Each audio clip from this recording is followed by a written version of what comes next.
सत श्री अकाल। पंजाब ਦੀ ऐतिहासिक धरती फतेहगढ़ साहिब ਅਤੇ भारत ਦਾ ਮਾਨਚੈਸਟਰ ਕਹੇ ਜਾਣੇ ਵਾਲੇ औद्योगिक ਇਨਕਲਾਬ ਦੇ ਸ਼ਹਿਰ ਲੁਧਿਆਣਾ ਹਲਕੇ ਦੇ ਕੋਨੇ ਤੋਂ डिजिटल माध्यम नाल जुड़े भैणों ਅਤੇ भराओ, आओ सब तो पहला गुरु दी बख्शी फतेह दी सांझ पाइए। वाहेगुरु जी का खालसा, वाहेगुरु जी की फतेह। सत्ता पहला मैं गुरुपुत्रा दी धरती नू कोटन कोट प्रणाम करता हूं।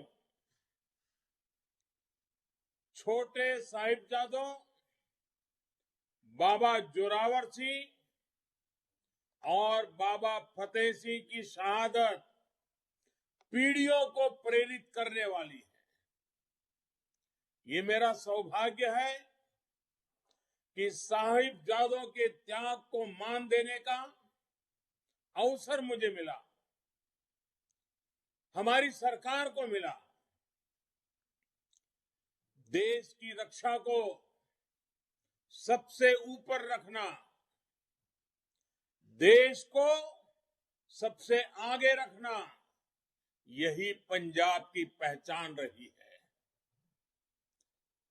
बीजेपी और एनडीए की ये परंपरा रही है, वो राष्ट्र भक्तों के साथ हमेशा खड़ी रहती है, उनके सम्मान की हर पल रक्षा करती रहती है। इसलिए पंजाब की परंपरा, पंजाब के विरसे को सच्ची नीयत के साथ आगे बढ़ाने का काम सिर्फ और सिर्फ भाजपा और एनडीए कर सकती है। साथियों, पंजाबियत के लिए, सिख परंपरा के लिए काम करना मेरे लिए वो सेवा का काम है, मेरा सौभाग्य है। कुछ लोग हमेशा सिख परंपरा के विरोध में नजर आएंगे, जबकि भाजपा और भाजपा के एनडीए के साथी हमेशा सिख परंपरा के साथ खड़े रहे हैं। कुछ लोगों के लिए पंजाब सिर्फ और सिर्फ सत्ता का साधन रहा है।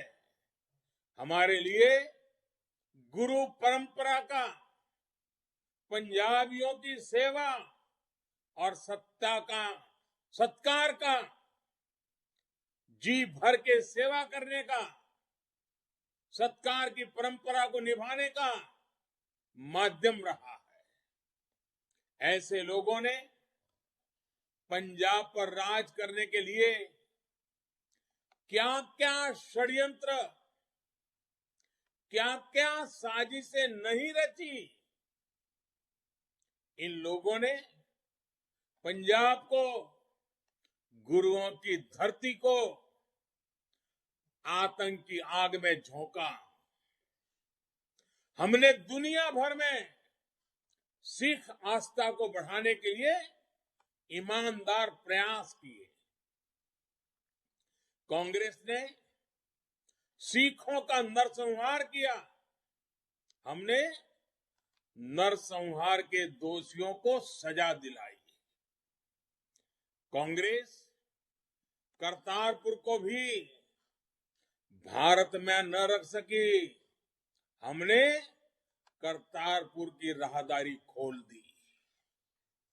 ऐसे अनेक उदाहरण हैं, अनेक उदाहरण मैं गिना सकता हूं, जो पंजाब के गुरुओं के मान सम्मान को लेकर हमारी निष्ठा और सच्ची नीयत को दिखाते हैं। भाइयों और बहनों, पंजाब के लिए ये चुनाव क्या सिर्फ एक नई सरकार बनाने भर के लिए है? क्या ये चुनाव सिर्फ एक नया मुख्यमंत्री बनाने भर के लिए है? क्या ये चुनाव सिर्फ नए एमएलए, नए मिनिस्टर चुनने के लिए ही है?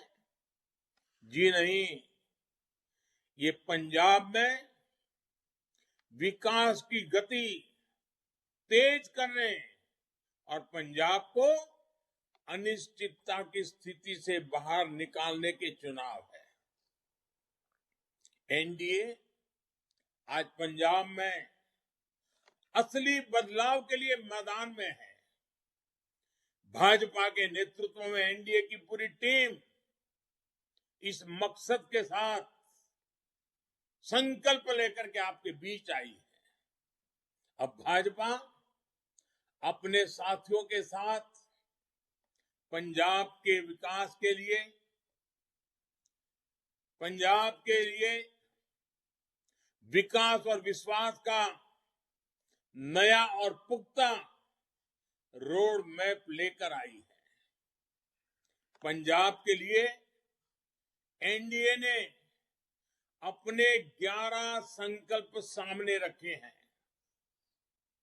ये 11 संकल्प हर उस पंजाबी के हैं जो पंजाब और पंजाबियत की बात करता है।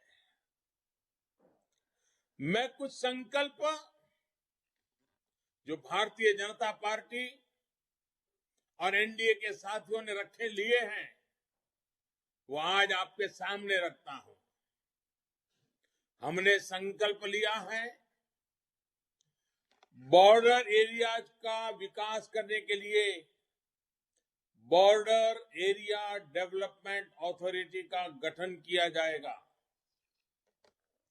हमने संकल्प लिया है पंजाब के विकास के लिए अगले 5 साल में केवल इंफ्रास्ट्रक्चर पर 1 लाख करोड़ रुपए खर्च किए जाएंगे। एनडीए का संकल्प है आतंकवाद पीड़ितों की सहायता के लिए, आतंकवाद के कारण जिन्होंने अपने स्वजनों को खोया है, ऐसे परिवारों के लिए आयोग का गठन करेंगे। हमारा संकल्प है पंजाब में हर गरीब को पक्का घर देंगे। हमने संकल्प लिया है कि केंद्र और राज्य मिलकर बेहतर तालमेल के साथ सीमा पार से आने वाले नशे और हथियार सप्लाई को रोकेंगे। साथियों, आज एक तरफ भारतीय जनता पार्टी और एनडीए है जिसका लक्ष्य है नवा पंजाब। इतिहास गवाह है पंजाब की मजबूती देश को मजबूत करती रही है।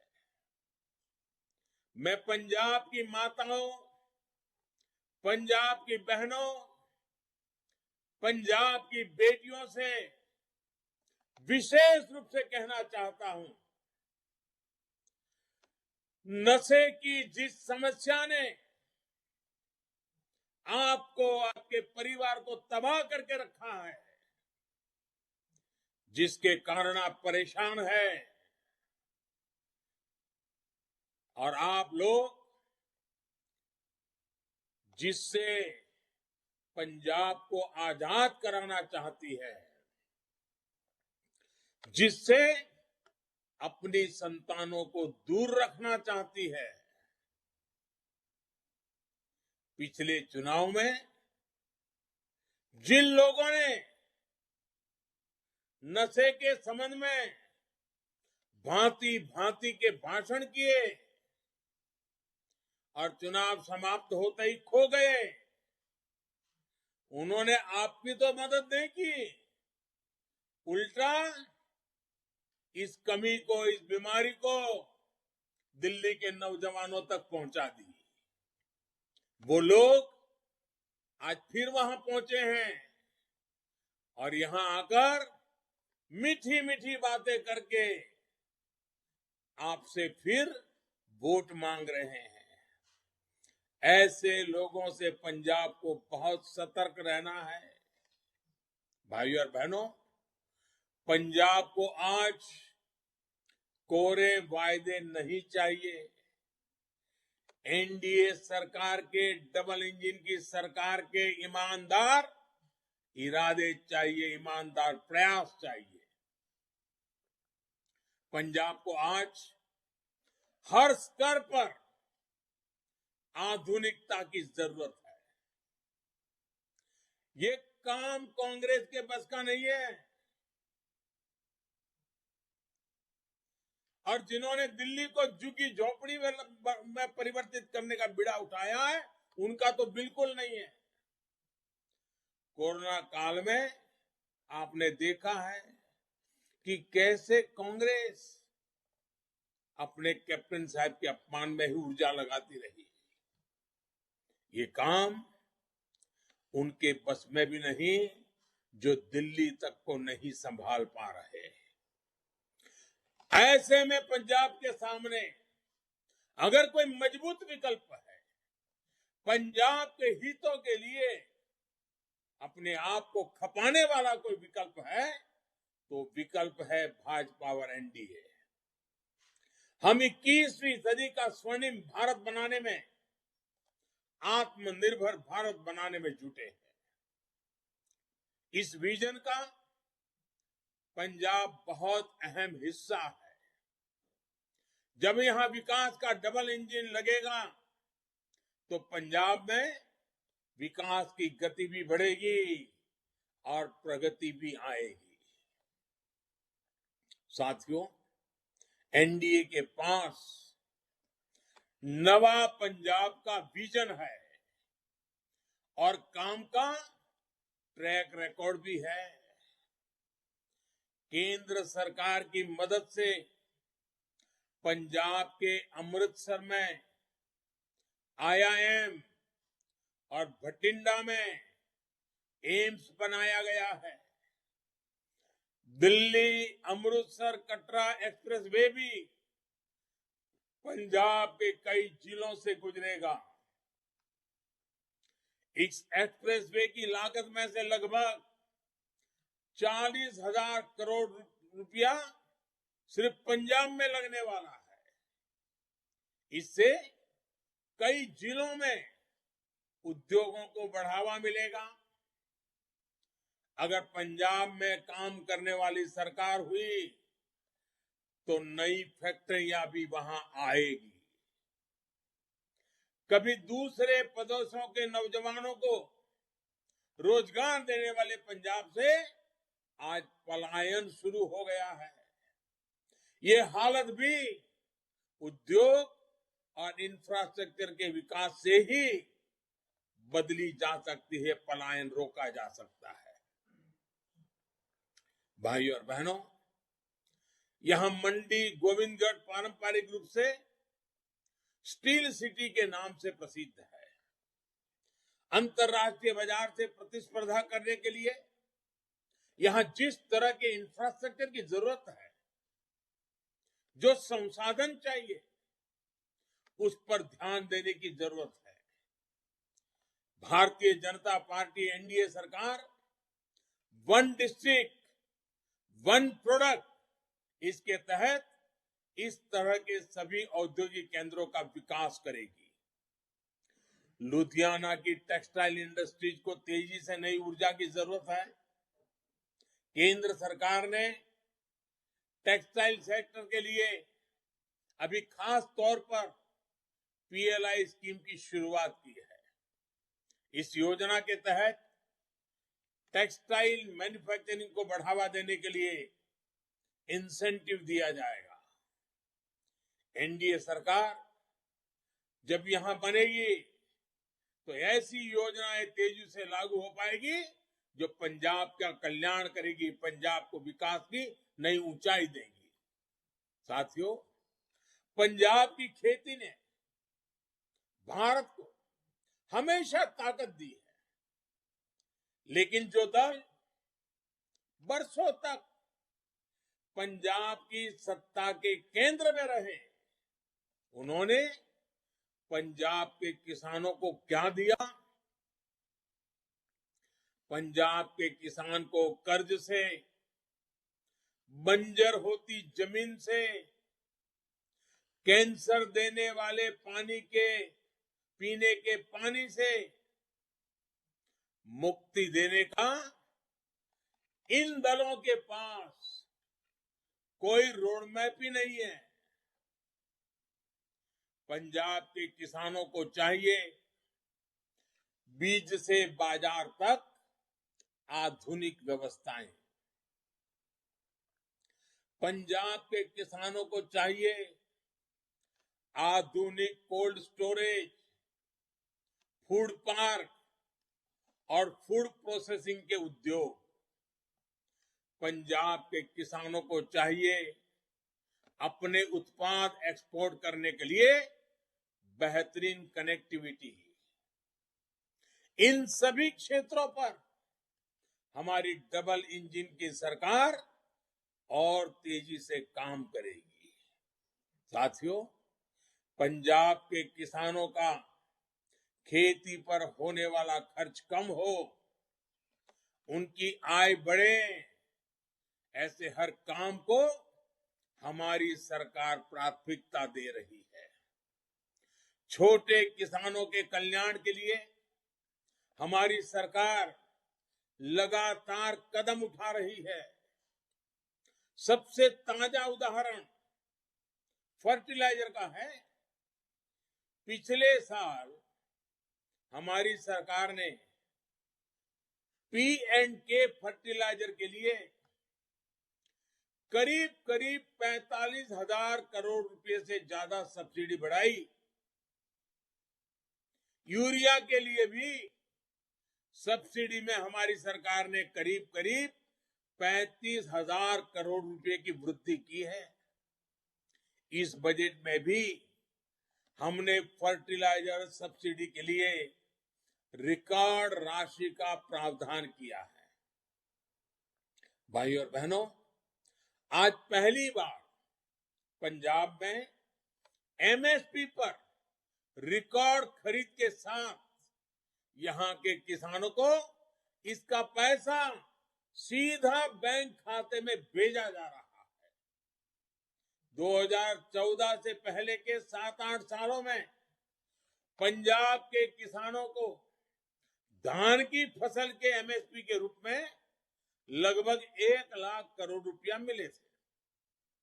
पुरानी सरकार की मैं बात कर रहा हूं। 7 साल में 1 लाख करोड़, जबकि हमारी सरकार के दौरान 2.25 लाख करोड़ रुपए के करीब पंजाब के धान किसानों की जेब में गया है। गेहूं में भी हमारी सरकार ने 1,60,000 करोड़ रुपए से अधिक पंजाब के किसानों के जेब में दिया है। ये भी पहले के मुकाबले लगभग 2 गुना है, डबल है। भाइयों और बहनों, पंजाब जिस विकास का अधिकारी है, पंजाब जिस ऊंचाई का अधिकारी है, उसके लिए मैं आज आप सभी को में से आपका सहयोग मांग रहा हूं। समानता और साझीवालता की जो सीख हमारे गुरुओं की है, उस पर चलते हुए हमें नवे पंजाब के निर्माण के लिए जुट जाना है। आत्मनिर्भर भारत के लिए एक सशक्त पंजाब का निर्माण बहुत जरूरी है। इसलिए आपको सबका साथ, सबका विकास वाली सरकार को चुनना है। जो लोग पंजाब को अस्थिर करना चाहते हैं, उनसे आपको सतर्क रहना है। मैं विशेष रूप से अपने नौजवान बेटे बेटियों से आग्रह करूंगा, ये आपके भविष्य के लिए सही फैसले का समय है। इस समय को हमें गंवाना नहीं है। हम मिलकर नवा पंजाब बनाएंगे। इसी विश्वास के साथ मैं फिर एक बार आप सबको बहुत बहुत शुभकामनाएं देता हूं। इस बार तो मैं वर्चुअली आपसे नमस्कार कर रहा हूं, लेकिन अभी जब इलेक्शन कमीशन ने कुछ सुविधा घोषित की है, उसको ध्यान में रखते हुए कुछ दिनों के बाद मेरा पंजाब आने का कार्यक्रम जरूर बनेगा। पंजाब की मिट्टी को माथे पर लगाने का अवसर मिलेगा। पंजाब के मेरे प्यारे भाई बहनों का दर्शन करने का सौभाग्य मिलेगा और हम सब मिलकर के नवा पंजाब के संकल्प को पूरा करने के लिए जी जान से जुड़ जाएंगे। आप सब दोनों हाथ ऊपर करके